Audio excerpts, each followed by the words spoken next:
धर्म ज्ञान पर सत्य सिद्ध होती भविष्यवाणियां। फिर बजा संत बेता अशोका जी का डंका। महाराष्ट्र में महायुति की ऐतिहासिक जीत। बम्पर सीटों के बीच खिलता कमल। शिंदे के लिए लाडला भाई कुर्सी से भी बड़ा। और महाराष्ट्र पर पवार की पावरफुल पिक्चर। देखिए सिर्फ धर्म ज्ञान पर। 23 नवंबर के दिन महाराष्ट्र की जनता ने महायुति को चुना। बम्पर सीटों के साथ ऐतिहासिक जीत दिलाई। महाविकास आघाड़ी का सुपड़ा साफ हो गया और अब जब सरकार बनाने का मौका आया तो मुख्यमंत्री चेहरे पर सस्पेंस बना हुआ है। राजनीतिक गलियारों में एक ही सवाल है, ड्राइविंग सीट पर बैठे फडणवीस का साथ क्या शिंदे देंगे? राष्ट्रभक्त विश्वविख्यात सुतोषी चक्र ज्योतिषाचार्य श्री संत अशोका जी ने 19 नवंबर को 23 नवंबर की पिक्चर दिखाई। महायुति की जीतने की और भाजपा से मुख्यमंत्री बनने की भविष्यवाणी की। फिर उसके बाद रिजल्ट वाले दिन यानी कि 23 नवंबर के दिन 2 दिसंबर की भी तस्वीर दिखा दी। ये बता दिया कि पीएम मोदी के चहेते सत्ता की बागडोर संभालते ही क्या अपना 5 साल का कार्यकाल पूरा कर सकेंगे।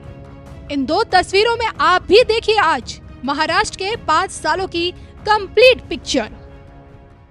महाराष्ट्र का मुख्यमंत्री जो होगा वो बीजेपी से ही होगा, क्योंकि इस बार जो रिजल्ट हैं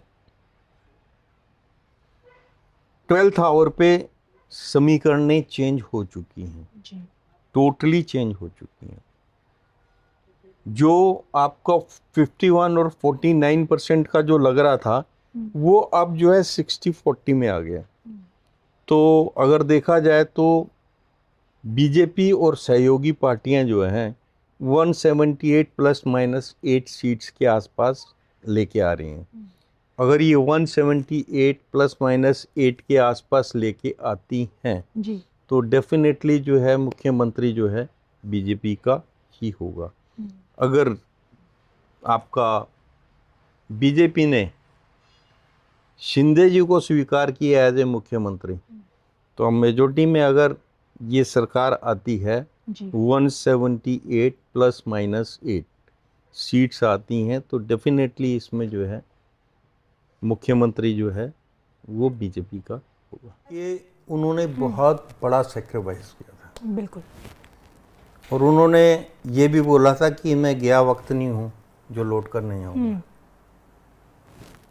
और उन्होंने बहुत ही कठोर कठिन मेहनत करके जो इस टाइम बीजेपी के 133 सीट्स जो नज़र आ रही हैं आपको जी, उसमें देवेंद्र फडणवीस का जो है बहुत बड़ा सहयोग है और उनका जो सेक्रीफाइस है दैट इज़ अगेन एक्सेलेंट जी। और मैंने इसकी भविष्यवाणी भी की थी कि जो है इस बार जो है आपका मुख्यमंत्री जो है महाराष्ट्र का वो बीजेपी से होगा।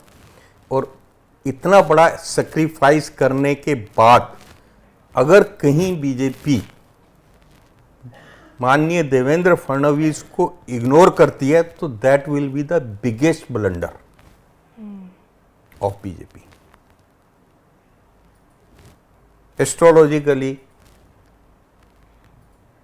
हकदार भी माननीय देवेंद्र फडणवीस हैं और जो नंबर्स नज़र आ रहे हैं सामने वो भी ये कहते हैं कि रियल हकदार जो हैं जी, सबसे बड़ी पार्टी होने के कारण और उस पार्टी के नेता होने के कारण दैट इज श्री देवेंद्र फडणवीस। चलिए आपने जनता को तो बता दिया कि इस वक्त जो स्टार्स हैं खासकर देवेंद्र फडणवीस के काफ़ी हाई हैं as comparison to Eknath Shinde. लेकिन सबसे बड़ा लोग तो अगर देखिए शिंदे को जब मौका मिला तो उन्होंने मुख्यमंत्री की कमान संभाली, बहुत बड़े बड़े फैसले लिए। अब कहते हैं कि सत्ता की चाह तो हर किसी में होती है। अब अगर क्या, क्योंकि मैं आपसे जानना चाहती हूँ अगर आपकी भविष्यवाणी अनुसार अगर ये भविष्यवाणी भी आपकी ट्रू हो जाती है, देवेंद्र फडणवीस को मुख्यमंत्री बना दिया जाता है, तो क्या लगता है कि देवेंद्र फडणवीस की ये जो सरकार है 5 साल का कार्यकाल पूरा कर पाएगी? कहीं यहाँ पे बगावत ना हो जाए, कहीं शिंदे उनका साथ ना छोड़ दे, कुछ इस तरह की सर्कमस्टांसेस बन ये जो नंबर्स आपके जो सामने लगे हुए हैं इतने नंबर के बाद अगर सरकार पूरा कार्यकाल नहीं करती तो देन इट इज शेमफुल। ऐसा नहीं होगा, कभी नहीं होगा। And he know how to manage the things. That was the reason कि उन्होंने जो है मुख्यमंत्री पद का त्याग किया जी, और शिंदे साहब को मुख्यमंत्री का मौका मिला। ये उनके त्याग की सबसे बड़ी वो है, मिसाल है। और अगर आप त्याग करते हैं तो definitely you must be rewarded also. लेकिन एक वो थ्योरी भी तो, एक कॉन्सेप्ट भी तो चलता है एनडीए की सरकार में कि भाई 2.5 सालों का कुछ इस तरह का कि 2.5 साल चलिए देवेंद्र फडणवीस को दे दिया जाए और 2.5 साल आपको एकनाथ शिंदे को दे दिया जाए, कुछ इस तरह के कुछ सर्कमस्टांसेस। देखिए ऐसा नज़र तो नहीं आता। दो मुख्यमंत्री जरूर आपके उप मुख्यमंत्री जरूर हो सकते हैं, लेकिन मुख्यमंत्री 5 साल के लिए एक ही रहेगा। चलिए, इन सब के बीच मैं आपसे जानना चाहूंगी अजीत पवार का क्या होगा? अजीत पवार भी अच्छी सीट लेके आगे आ रहे हैं। 41 सीट्स हैं उनकी, तो he is also deserving candidate. इतने बड़े नंबर में उनका भी बहुत बड़ा सहयोग है।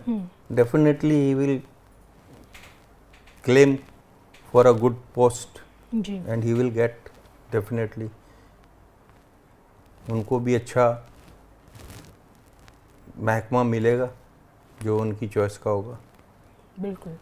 चलिए, अब तक तो बैक टू बैक जो मैंने सवाल पूछे, श्री संत अशोका जी ने वो सारे सवालों के जवाब देकर एक महाराष्ट्र की जो फ्यूचर वाली जो पिक्चर है उसे क्लियर करने की कोशिश की है।